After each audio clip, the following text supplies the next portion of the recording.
வருது, மக்களாட்சி வருது. நல்லாட்சினா எடப்பாடியார் தான். வாக்களிப்பீர் இரட்டை இலையே. இனிமே கண்ணை மூடிட்டு கடலை எண்ணெய் வாங்கலாம். ஏன்னா மந்த்ரா கடலை எண்ணெய் இதயத்தின் தயாரிப்பு. வறுக்க பொரிக்க ஏன் எல்லா சமையலுக்கும் மந்த்ரா தான். மந்த்ரா கடலை எண்ணெய், அபார ருசி, ஆரோக்கியமான உடல் நலம். தமிழ்நாடு இருக்கக்கூடிய 234 தொகுதிகளிலும் வேட்பாளர்கள் சுற்றி சுழன்று பிரச்சாரம் செய்து வருகிறார்கள். மதுரையில் இருக்கக்கூடிய 10 சட்டமன்ற தொகுதியில் மதுரை தெற்கு சட்டமன்ற தொகுதி சார்பாக போட்டியிடக்கூடிய பேராசிரியர் ராம சீனிவாசன் நம்முடைய இணைந்திருக்கிறார். அவர் எப்படி பிரச்சாரம் செய்கிறார், மக்களிடையே ஆதரவு எப்படி இருக்கிறது உள்ளிட்ட பல்வேறு கேள்விகளை அவர்களிடம் எழுப்பலாம். சார் வணக்கம் சார். தொகுதிக்குள்ள வணக்கம். ரொம்ப அமோகமா இருக்கு. 5 ஆண்டு கால திமுக ஆட்சியில மக்கள் எல்லாம் ரொம்ப விரக்தியில இருக்கிறாங்க. எங்கு பார்த்தாலும் மக்களது அடிப்படை பிரச்சனைகள் எதுவுமே தீரவில்லை. சில குடும்பங்கள் வளர்ந்திருக்கு. திமுகவினுடைய வாரிசு அரசியல் கொடிகட்டி பறக்குது. கோடானு கோடி சொத்து சேர்த்து வச்சிருக்கிறாங்க. 10-15 தலைமுறை உட்கார்ந்து சாப்பிட்ற அளவுக்கு திமுக அமைச்சர்களும் எம்எல்ஏக்களும் பெரிய அளவில் லஞ்ச ஊழல் பண்ணியிருக்காங்க. எல்லா சோர்ஸ்லேருந்தும் அவங்களுக்கு பணம் கிடைக்குது. இதே மதுரை மாநகராட்சியிலேயே வீட்டு வரி ஊழல் 200 கோடி நடந்து ஒரு வருஷமாக மதுரை மாமன்றமே நடக்காத நிலை இருக்குது. இந்தியாவிலேயே ஒரு மாநகராட்சி கூட்டம் கூட நடத்த முடியாத ஒரே மாநகராட்சி மதுரை மாநகராட்சி தான். அதனால் மக்கள் தே ஆர் ஃபெட் அப். நிச்சயமாக இந்த தடவை ஒரு ஆட்சி மாற்றத்திற்கு அவர்கள் வாக்களிப்பார்கள் என்ற நம்பிக்கை இருக்கிறது.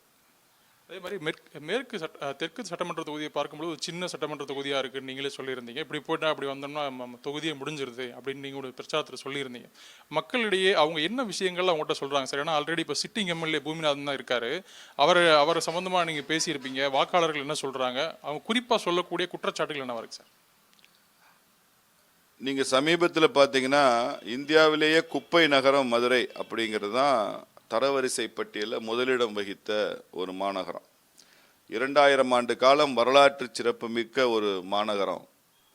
நீங்கள் எவ்வளவோ புகழோங்கிய நகரம் இன்னைக்கு குப்பை நிறைந்ததாக, அசுத்தம் நிறைந்ததாக, வாழ தகுதியற்ற ஒரு நகரமாக இருக்கிறது. கிட்டத்தட்ட இது மதுரை மா நரகம்தான். அது மதுரை மா நகரம் இல்லை, இது மதுரை மா நரகமாக இதை மாற்றிய பெருமை திமுக ஆட்சியை சாரும்.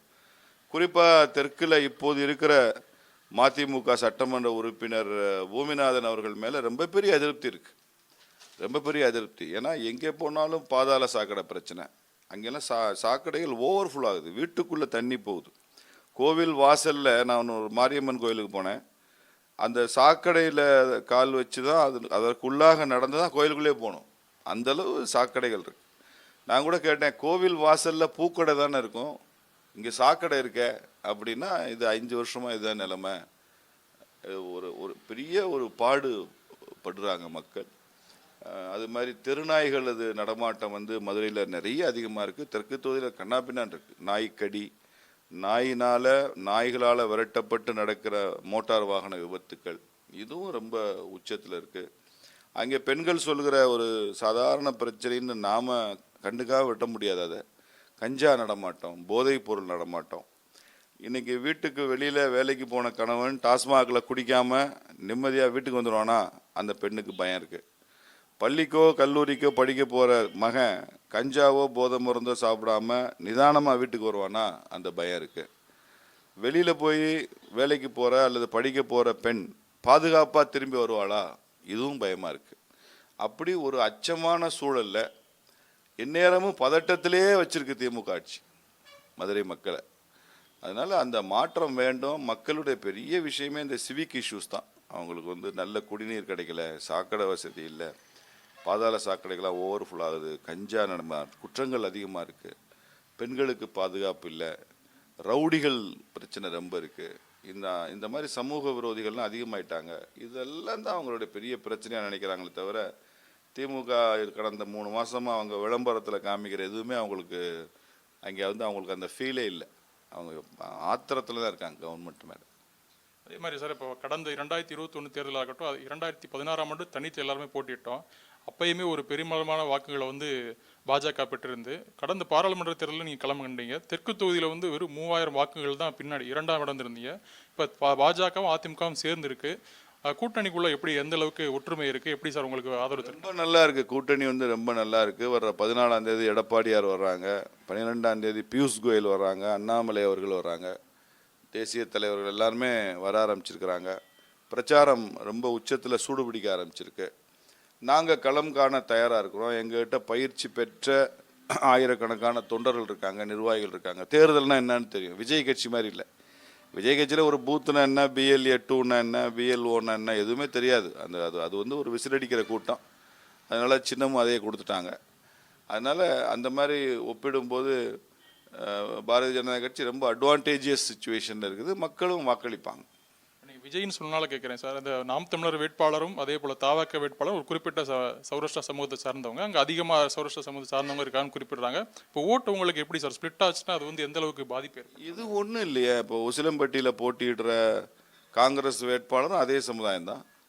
உசிலம்பட்டியில் போட்டியிடுற அதிமுக வேட்பாளர் அதே சமுதாயம் தான். ரிசர்வ் தொகுதிகளில் போட்டியிடுற எல்லா வேட்பாளரும் ஒரே சமுதாயம் தானே. பட்டியல் சமுதாயத்தில் ரிசர்வ் தொகுதியில் ஒரே சமுதாயம் தான். அவங்க ஒரே சமுதாயமா அப்படிங்கிறது முக்கியம் இல்லை. அவங்க எந்த அரசியல் மாற்றத்துக்கு மக்கள் தயாராக இருக்காங்களோ அதுக்கு மாற்றி தான் வாக்களிப்பாங்க. அதனால் ஜாதி ரீதியாக ஓட்டு பிளவுபடும்னு நான் நினைக்கல. விஜயோட தேர்தலை நீங்கள் எப்படி பார்க்குறீங்க சார்? ஏன்னா கூட்டம் நேற்று தூத்துக்குடியிலையும் வந்தார், பயங்கரமான கூட்டம் இருக்குது, ஒரு பெருமாறியான வாக்குகளை பெறுவார் தமிழ்நாடு ஒரு பார்வை இருக்குது. உங்களோட மூத்த அரசியல்வாதி எப்படி இருக்குது சார்? விஜய்ன்ட்டு இருக்கிறவங்கெல்லாம் தொண்டர்கள் இல்லைங்க, ரசிகர்கள். நீங்கள் பல சமயம் கன்ஃபியூஸ் பண்ணிக்கிறோம். தொண்டர்கள் தான் நிறையா இருக்கணும் ஒரு கட்சிக்கு. அவங்களால தான் வேலை செய்ய முடியும். ரசிகர்களை வச்சுட்டு வேலை செய்ய முடியாது. ஒன்று. ரெண்டாவது, சினிமாக்காரங்களை தமிழக மக்கள் ரசிப்பாங்க, நம்ப மாட்டாங்க. நம்புறது வேற, ரசிக்கிறது வேற. சீமானுக்கு கூடுற கூட்டம் சீமானுக்கான ஓட்டாக மாறி இருக்கா என்னைக்காது? இதே மதுரையிலே சீமானுக்கு ஒரு இடத்துல ஒரு சட்டமன்றத்துக்குள்ளே போடுற கூட்டத்தில் பெரிய கூட்டம் வருது. சீமானை ரசிக்கிறாங்க, நம்புறது இல்லை. விஜயை ரசிப்பாங்க, நம்ப மாட்டாங்க. நம்புறது வேற, ரசிக்கிறது வேற. ஒரு சினிமாவில் நடிக்கிற ஒரு அம்மா கிளாமராக நடித்தா ஒரு பெரிய கிளாமரஸ் ஆக்ட்ரஸை பெருசாக ரசிப்பாங்க. ஆனால் அவங்கள நம்பி அவங்களுக்கு ஒரு பொறுப்பு கொடுக்க மாட்டாங்க. அதனால் நம்புறது வேறு, ரசிக்கிறது வேறு. விஜய்க்கு நிறைய ரசிக்கிறாங்க. நான் கூட ரசிப்பேன் விஜயை, நான் நம்ப மாட்டேன். இப்போ இந்த தேர்தலில் எல்லா கட்சிகள் சார்பாகவும் போட்டிடுறாங்க சார். போட்டி வந்து 4 முனை போட்டின்னு பார்க்குறாங்க. உங்கள் பார்வையில் 4 முனையாக இருக்கா இல்லை 2 தானா?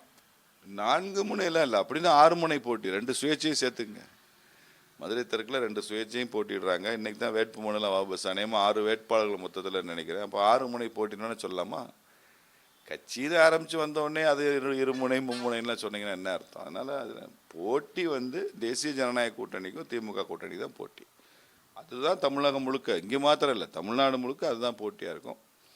விஜய் கட்சியோட நிலைமை தேர்தலுக்கு அப்புறம் அனுதாபப்படுற நிலத்தில் இருக்கும். I can sympathise Vijay. இப்போ தேர்தல் வேட்புமனு தாக்கல்லாம் நடந்தது. அப்போ மகாராஷ்டிரா முதலமைச்சர்லாம் நேராக வந்திருந்தாங்க. அவர் சொன்ன ஒரு வார்த்தையை வச்சுக்கிட்டு இப்போ திமுக ஒரு விளையாட்டு விளையாடுறாங்களே, அதை நீங்கள் எப்படி பார்க்குறீங்க சார்? தமிழக முதலமைச்சரால் மதுரைக்கு மெட்ரோ திட்டத்தை கொண்டு வர முடியவில்லை. மகாராஷ்டிரா முதல்வர் வந்து நான் இந்த மெட்ரோ திட்டத்தை நாக்பூருக்கு கொண்டு போயிடுவேன், புனே கொண்டு போயிடுவேன், மும்பை கொண்டு போயிடுவேன்னு சொல்லியிருந்தா தமிழ்நாடு முதலமைச்சர் கோவப்படலாம், வருத்தப்படலாம், விமர்சனம் பண்ணலாம், ஏதோ செய்யலாம். மகாராஷ்டிரா முதலமைச்சர் தமிழ்நாட்டுக்கு வந்து மதுரைக்கு வந்து மெட்ரோ ரயில் திட்டத்தை நான் மதுரைக்கு கொண்டு வருவதற்கு இங்கே இருந்து ராமஸ்ரீனிவாசனை அழைத்து கொண்டு போய் பிரதமர்கிட்ட சொல்லி இதை கொடுங்கன்னு கேட்பேன்னு சொல்கிறார். தமிழ்நாட்டுக்கு குரல் கொடுக்கறதுக்கு, தமிழ்நாட்டு நலன்களுக்கு பேசுறதுக்கு இன்னொரு மாநில முதலமைச்சரும் தயாராக இருக்கிற ஒரு சூழலை தமிழக முதலமைச்சர் வரவேற்கணுமா, கண்டிக்கணுமா? அடிப்படை அரசியல் புரிதலே இல்லையே ஸ்டாலினுக்கு. எடுத்த எடுப்பில் மகாராஷ்டிரா முதல்வருக்கு தேங்க்ஸ் சொல்லியிருக்கணும். நன்றி, எங்கள் மேலே உள்ள அக்கறையாக இருக்கீங்க, அதை சீக்கிரம் செஞ்சு கொடுங்க, அப்படி சொல்லியிருக்கணுமே தவிர அதை கண்டிக்கல என்ன அர்த்தம் இருக்குது? தெற்கு தொகுதியில் நீங்கள் வெற்றி பெற்றா மெட்ரோ வருமா வராதா, எப்படி இருக்கு சார் சொல்லுங்கள்?